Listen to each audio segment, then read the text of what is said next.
So you need to be able to create an environment where people can have fun and get satisfied. And when they come to work in the morning, when they come to work, when they go out of work in the evening, they need to feel that, hey, I had fun today. So fun is an essential part. Fun doesn't necessarily mean, as I said, crazy stuff. Fun means something that you built and you get some satisfaction out of it, whether it is a product or whether it is something that changed the company. And obviously you need a lot of money. I'm going to talk a little bit more about it because when I was here I was always curious about how companies are funded. So there are a lot of ways you can take, you can generate money for your company. So there is angel investments. Angels are usually, obviously in the beginning there is your own self money. Obviously almost all of us are not as rich to put in your own money to start a company. Even if you want to, even if you can, even if you can afford to, you shouldn't because that just doesn't validate your company if you put in your own money. Then there's angel investments. Angels are rich individuals who know the domain, who trust you, and they give you money out of some equity or some either by a loan or equity. And it's in smaller order of money, but you can still take it. You can bootstrap your company and get to a place where you can really take in more money. And obviously there are venture capitalists, private equity firms. These people give you real money,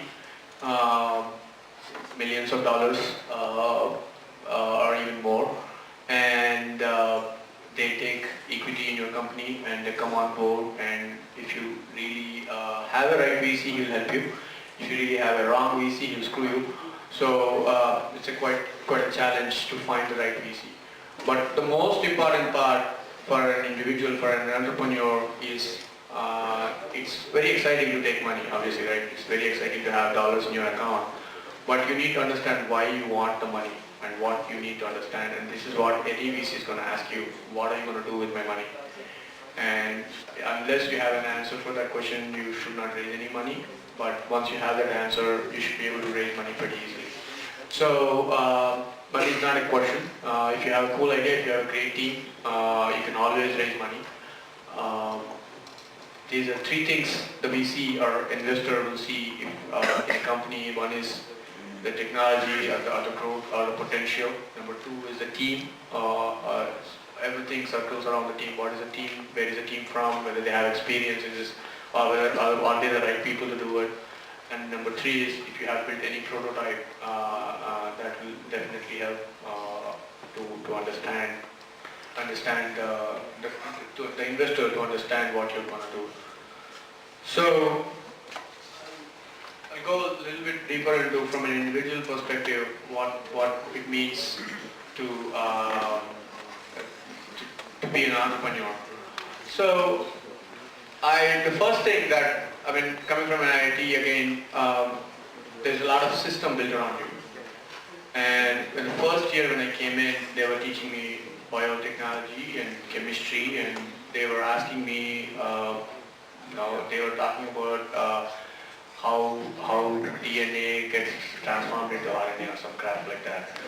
No offense, Ben, if you're any biotechnology engineers here, but I really didn't understand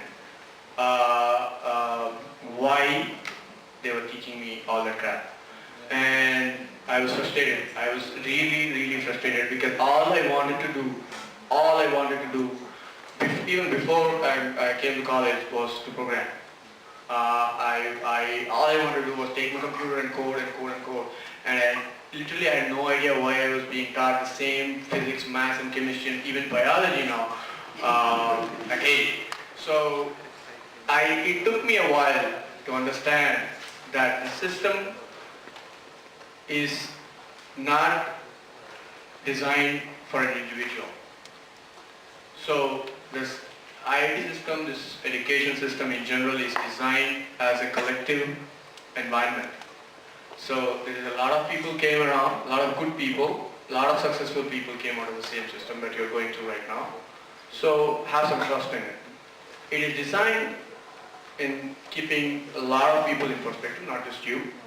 And it is natural for you to feel that you're out of the system because it is not built for you. If you want a system built for you, go to your parents. If you're rich enough, have homeschooling. It will work well for you. And it might be good, but this system is definitely not built for you. It is built for a lot of people, and it has full capability to screw you. But at the same time, you have to trust it because a lot of people have come out of it, and there are a lot of successful people come out of it. But at the same time, you have to be very careful not to follow it. Again, because if you follow it, there is no difference between coming from an IIT and there is no difference between coming out of some local university. Maybe you'll earn a lakh more here and there. Maybe you'll have a better car. Maybe you have a better wife. That's it. But the system, don't follow it. It's not about textbooks. It's not about your grades. If I go recruit, if I am hiring, as I'm hiring right now, I won't go and hire someone just because he's a topper. But at the same time, topping a class is not a bad thing, by the way. It is a good thing as long as it is under some constraints. So it cannot be an obsession. Topping a class, getting a good grade cannot be an obsession. It should come naturally to you. If it doesn't, so be it. It's not about topping, it's about learning. It's about how much you learn at the end of the day. And also, because we are all excited, because we are all very young and energetic, we all think that we are doing something, radical right here in the campus. Let me be very blunt with you. You're not doing anything special here. You're all just undergrad students. And what this course is designed is to give you a breadth of what is out there. So you are expected, when you graduate, you are expected to know a little about a lot of things as opposed to a lot about a single thing. So this is not a PhD. At least I'm talking in the context of undergrads because that's I had a BTech degree. MTech and PhD perspective might be slightly different, but coming from BTech's perspective, you're just here to learn a little about a lot of things. As long as you have that, that's good enough. Don't read too many books. They have, I said, they can really normalize you. Find your own way of learning things. So you be in the system, don't go away, don't revolt, but again at the same time create a system that where you can survive, where you can better yourself. So eventually in 4 years, 95% of you will find a way to learn all by yourself and to survive. So it will be okay, just be patient, you'll all be fine. So just relax. I said, you're not going to become a rocket scientist. None of you are going to become rocket scientists at the end of 4 years. Or none of you are going to split atoms here. But what you guys are going to do is you'll come out with lots and lots of dreams which are customized for yourself. And it's like a bunch of guys coming out with a lot of dreams, and whether you're going to make them true or not will depend upon what you learned in this 4 years. It doesn't necessarily mean technology, it means a lot of other things, but focus on what you learn as opposed to how much grades you have. And grades will come, for sure they will come. And the other important thing is to grab your chances. This comes again with the passion part. You won't get chances when you want them to. But you can create or you can enable yourself to be in a position to take a chance when it comes in your way. So you have to be ready, you have to be a good judge of when a chance comes to you. It doesn't matter if it is big or small. It doesn't matter if it is Gautam Barua giving you a project or some your own shower idea that you want to work on. It doesn't matter. Um, you have to take your chance and grab it with both hands and pursue it. During my 4 years in IIT, I did a lot of junk stuff, lot of projects which don't make any sense. If I look back at them, they were probably really dumb things to do. But what mattered is I worked on them.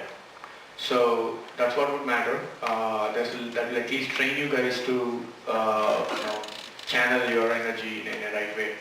So it's always a good idea to grab your chances whenever they come across and then take it forward. And stay hungry. It is not enough. Anything that you do is not enough. It doesn't matter if you published a paper in some journal. It doesn't matter if you have a patent. It doesn't matter if you are a topper or if you get admitted into MIT. It doesn't matter because it's over. What happens next is gonna depend upon how much hungry you are. Don't feel sorry for yourself. This world is not fair. Nobody is gonna be fair to you, and don't be fair to yourself either. There's no excuse. Hey, come on, you were in Guwahati, you were in an IIT, maybe you flunked a course. Don't be sorry. It's just, if you start feeling sorry about yourself, then probably you should find a government job. Because if someone comes and tells me that, yeah, I worked for all night yesterday, so I'm tired. That is a sign of people feeling sorry for themselves. Because nobody cares. In the world, nobody really cares how much you did or what you did. Everybody would eventually care about how much they get out of what you did. So as a company, this is very important because I have 20 people in my team. Let's say if I give you a product, right? If I deliver a product to IIT, which I was hoping to record your lectures and students can talk with each other on video or collaborate, would you really worry or would you really sympathize with me if I say that one of my team members was working so hard, so he wanted a break for a couple of days? You don't give a shit, right? Because you want it to be working. So nobody feels sorry. So don't feel sorry when you're in a company, whether you're on Google or whether you are in a startup, whether you have your own startup. You cannot feel sorry for yourself. Whether you're working for 24 hours, whether you're working for all night, all 365 days, whether you're out of your life, whether you don't have any life as such. If you are away from your family all the time, you can't afford vacation, you don't have any girlfriend or boyfriend, doesn't matter. Stop feeling sorry about it. It's because you're here or you're going to be somewhere because you want to do something, and people who accept it and who look up to tomorrow are only going to make a difference. Otherwise, just pick up some regular job. Google's and Microsoft, they will do you well, because they'll give you an opportunity to work 9 to 5 or 9 to 6 and just go home and sleep and do all the things I said before. Again, depending on some constraints. But if you're in the business of innovation, if you're in the business of making your own path, don't feel sorry. Don't feel sorry. Stay hungry, and things will come, because if you're special, you don't need to be sorry about anything. And you also have to give in. When I say give in, again I go back to point saying you have to let yourself completely into